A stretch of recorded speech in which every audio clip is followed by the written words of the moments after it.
Hi, this is Matt once again. Welcome back to another video, and this is the paid request, this time from, I'm not sure it's Devon or Devon. I should have asked how to pronounce it correctly, so if you do see this, feel free to let me know. If I fucked it up, I apologize. But he wanted me to do a topic, which is Friday Theatrical versus the Director's Cut. Now, first and foremost, for anyone that wants to request any type of videos, whether it be a topic like this, a movie review, a re-review, random thoughts on something, streams, commentaries, video game playthrough for an hour, a full playthrough, whatever the case may be, feel free to send it out. Get to it as soon as I possibly can. PayPal is the best way to do it. Do I have a CashApp as well? Do I have my Patreon as well? All links are down below in the info box. Also, if you hear noise, don't worry, no one's breaking in. It's just people doing work outside. So it's just how it is. If someone's trying to break in, they'd be in for a big surprise. I'm not talking about my dick. I mean, my dick's decently big, but, you know, just saying it's not going to be the only surprise they're going to get. Maybe sooner or later it'll be, if they push it any further, something will shoot out, and they're not going to like it. Whether it be lead or something else, that's up to... Anyway, enough talk about that. Let's talk about this instead. Now, this is the older DVD. Yes, the film is on Blu-ray. The Blu-ray is only a director's cut, which I think is very inferior to this cut. We'll get to that, because that's the topic. But before, just talk a bit about the film. Saw this first time on VHS. The VHS had the same look as this, with the yellow and the way it's framed. So I like that this DVD cover... I like that the DVD cover here is the same as the VHS cover, because that's very nostalgic. Saw it on VHS multiple times, loved it. It's one of my favorite comedies. It would be in my top 10. Ice Cube and Chris Tucker, wonderful chemistry. Their back and forth dialogue is hilarious. Also, what's nice about the cover, you get the great supporting cast. And sadly, you know, 3 of them have passed away. So you got Debo here, Tiny Lister Jr. You got Bernie Mac. And you got Johnny Witherspoon. All did a wonderful job. Johnny Witherspoon's hilarious. All the collard green. I love pig feet. It's your ass, Mr. Postman. Which I stole that line and I use it from time to time. It's your ass, Mr. Postman. But yeah, I love the film. It's hilarious. I did a review of the film. Feel free to look that up if you want to. I gush over it because it deserves it. Again, it's in my top 10, maybe even my top 5 favorite comedies. It's at least in top 10. I love it. Now, like I said, the DVD, the VHS, they are the same cut, the theatrical cut. And just to mention, on this DVD, you have 7 deleted scenes, an intro from Ice Cube, Q&A with director F. Gary Dre, the producer, music videos from Ice Cube and Dr. Dre, as well as the trailers. Of course, this is the film that made Chris Tucker a star. He was in films like House Party 3, but later would be in films like The Fifth Element, Money Talks, and of course the Rush Hour trilogy. Ice Cube showed he could do a bit of comedy, and of course he would do more of that with the Ride-Along films and the Are We There Yet? Are We Done Yet? films, among others. Even barbershop movies. And I think most people, they remember this cut of the film. Now, for some reason, when they came up with the Blu-ray, it was the director's cut. Now, there was a DVD that was a director's cut. You could choose. But the Blu-ray, they only put one cut. I hate when they do that. A Blu-ray is able to have enough information to put 2 cuts of a film on there. I've seen it done before. I've seen it done where pick and choose which cut you want. Or give people the option. You can buy the Blu-ray with the director's cut, or you can buy the Blu-ray with the theatrical cut. Don't make one cut be the end-all be-all and force people, especially when many people like me consider it a fucking inferior cut. Now, granted, yes, it's only a couple minutes difference. It's not like this 10-15 minute difference. It's not like they re-edited the whole film. But if you're like me and you're so used to seeing this film a certain way that was done very well and you don't think it needed any improvements, then you see it altered, it just fucks up the flow. Because you're like me, or maybe, hey, if you like the director's cut board, teach their own.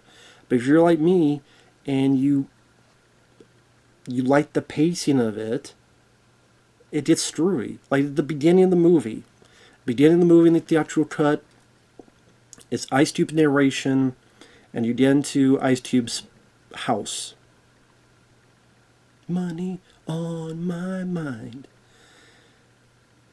And it's to look at the family, then look at Ice Cube, he wakes up, and then you go forward with the story. It gets right into the story, we move forward.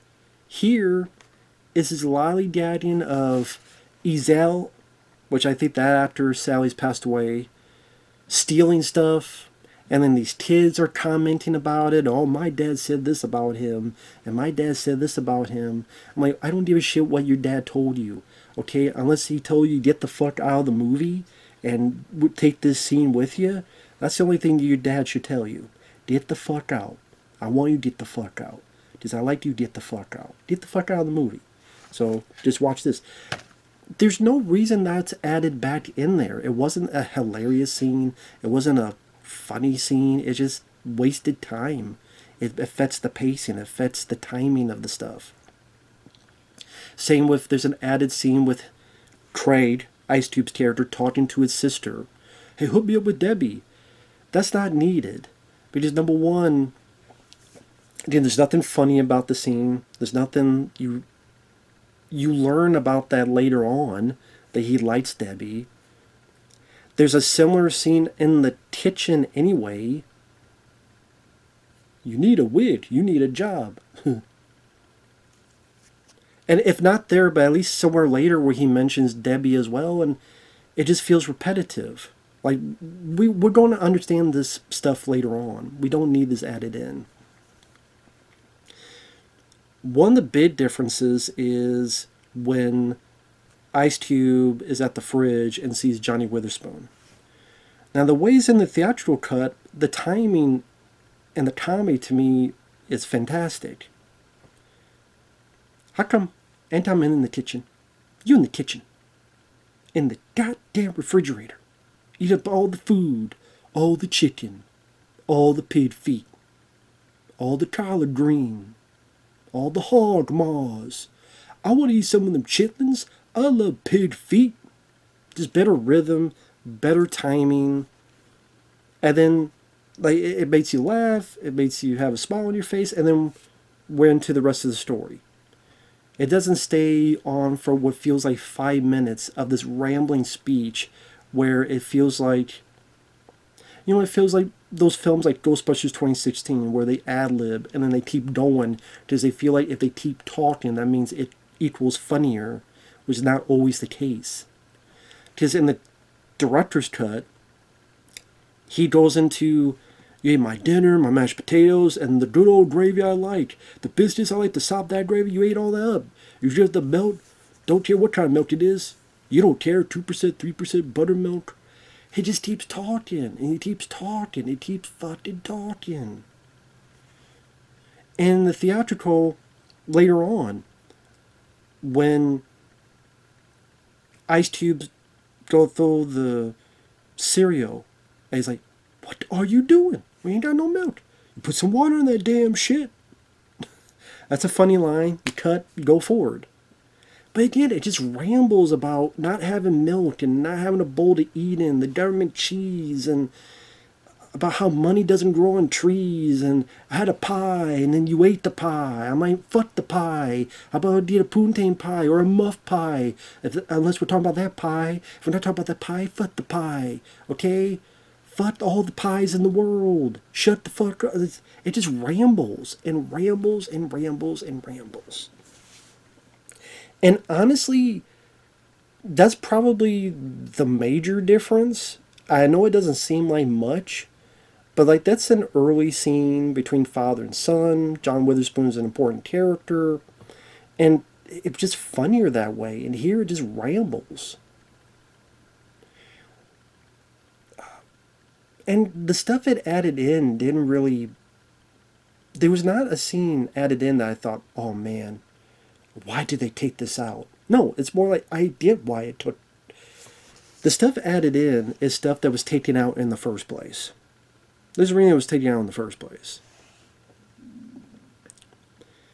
Felicia, bye Felicia. There's a bit where she wants chicken and then she wants microwave. He's like, well, you can't borrow the microwave. He's like, no, I want to take your microwave. And then Ice Cube's like, get the hell out of here. We have enough stuff for her being a leech and her either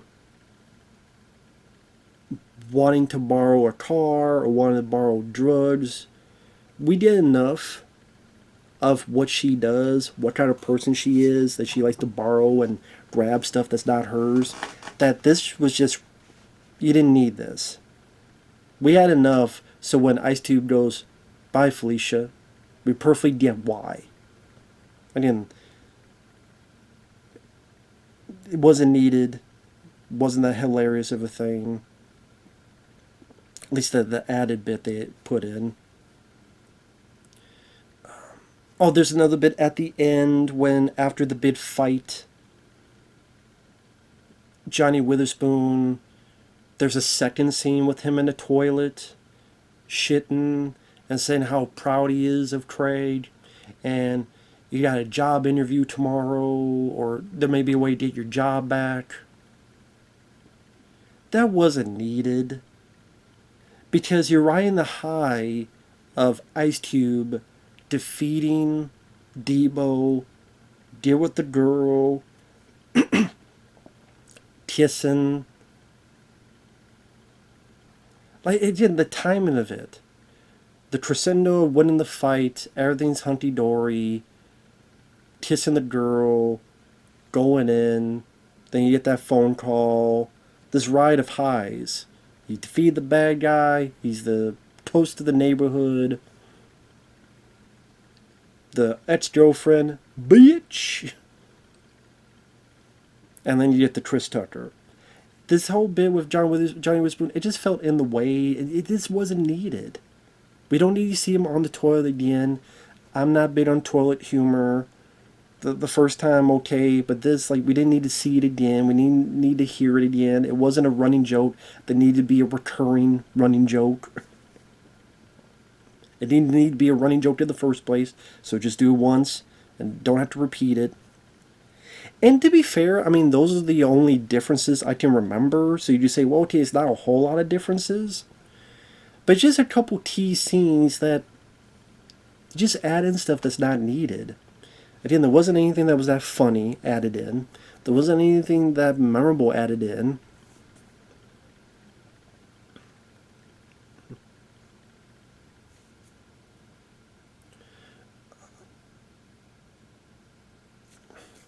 I remember just watching this going, why is this scene in there? And why is that scene in there? And I thought the bit with Johnny Witherspoon, it affected because it wasn't as funny. The time, I was like, paid feet. Or, put some water in that damn shit. It was like nice comic timing. Like nice, boom, hit it, don't go any further, you ruin it. And they just made him ramble. In different circumstances, just ramble on and on. So like, so again, this maybe, if you add it all up, it may be like 5 minutes. But this show goes to show you just how particular comedy is, with timing, with the timing of a phrase, with the timing of a joke. If you do it too long, you do it too short. Like, me and you and this guy and that girl could tell the same joke. But if you gotta tell it the same way, you gotta have a certain cadence, certain timing, certain way, certain energy, and it'll come off funny from one and not funny from the other. That's how finicky comedy is. And that's why when you mess with comedies like that, even if it's minute, it could be fairly detrimental. And again, the fact that this theatrical cut, which most people like and prefer, kind of like Dumb and Dumber, to only be on this, that's a damn shame. Now, if you are like me and you look a bit on the interwebs, you can find maybe an HD version of this, and you could just watch it. I think maybe, I don't know if it's on YouTube or Amazon, one of them, I think streams the theatrical. I'm not 100% sure on that. But it's one of those reasons why I bought the DVD. And I do have a copy digitally of it as well. Because this is the version I like, this is the version I grew up with, this is the version I prefer. Now, no, it does not have some of the other deleted scenes, like them getting Kool-Aid.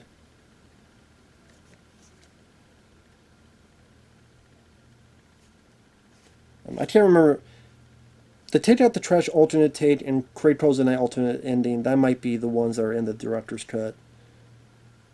But I don't think the bit where they're getting Kool-Aid, that's not in it. That's only a deleted scene. But yeah. Put the theatrical cut on. You know what? I know it's weird to say 4Ks of comedies, but they're doing it for some of these other films. Get the theatrical cut on a better physical release.